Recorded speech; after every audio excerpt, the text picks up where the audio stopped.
But there's one they fear. In their tongue, he's Dovahkiin, Dragonborn.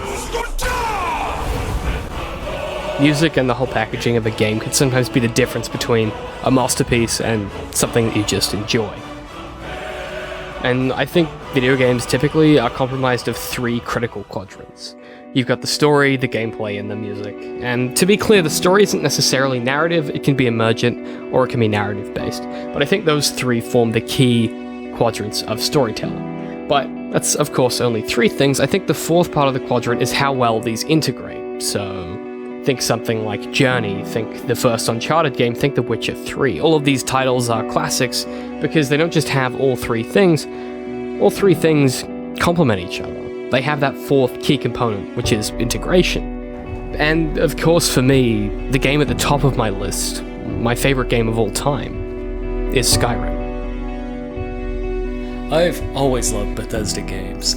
There's so much fun in exploring gigantic worlds and interacting with colorful characters. That was Culveyhouse, a Skyrim Let's Player with over 1,000 hours in the game. As someone who really appreciates classical music and frequents concerts, I've always appreciated the music in the games. Most games use a system called vertical layering and have an intensity parameter. The basic idea here is that you have arrangements associated with world events. So let's take calm as an example. The intensity and the layering of the arrangement changes depending on how calm your surroundings are. So in this case, calm is the factor that decides how many layers of music are introduced. Games like The Witcher 3 do this incredibly well and tie these intensities to the story and world events. So music is a vehicle of narration, as I like to call it. So music has its own story to tell.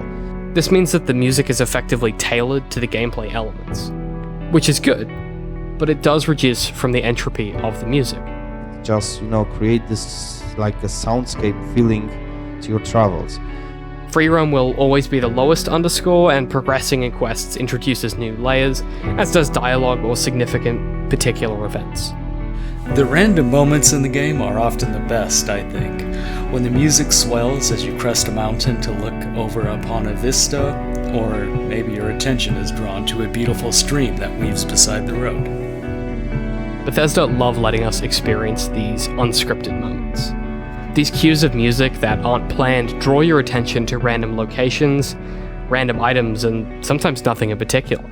Really what happens is you're invited to appreciate what's around you. We don't script the music too heavily to where we're trying to match every moment that the player is doing or anything like that. And it has a weird way of justifying itself to you. You feel like this big sweeping score as I'm rounding this bend and seeing this mountainous valley view is playing for you. Free roaming becomes an experience rather than a means to an end.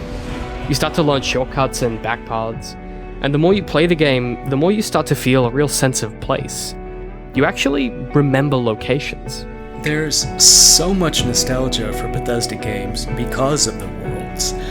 The first time you climb the 7,000 steps to High Hrothgar, it's like discovering a place that's always existed.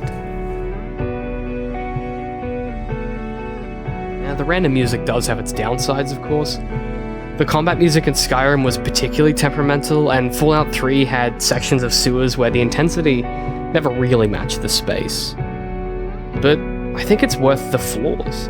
The complexity and simplicity of Mark Lampert's music direction continues to inspire new fans and old to return to the world of the Elder Scrolls, and to experience those singular, random, unrepeatable moments. There's just nothing quite like it. There are worlds you can get lost in, and I think people come back because they want to see that. These true random moments aren't just beautiful, of course. To me, they feel organic, and in some ways, they feel true.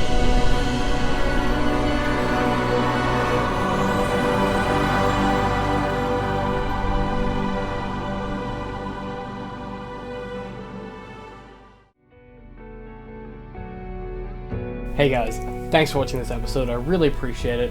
Big thanks to Daniel Larsen, who does the music and also had the original concept and most of the research for this episode. Massive shoutouts to Daniel. You can check his stuff out, it's linked in the show notes. And of course, big thank you to Culveyhouse, for agreeing to let me publish it on his channel, and for also helping me with the narration and being a guest. If you want to subscribe to Culveyhouse, just click the annotation, you'll subscribe to the channel. I do a Let's Play daily with my partner Ben, and Culveyhouse live streams every few days.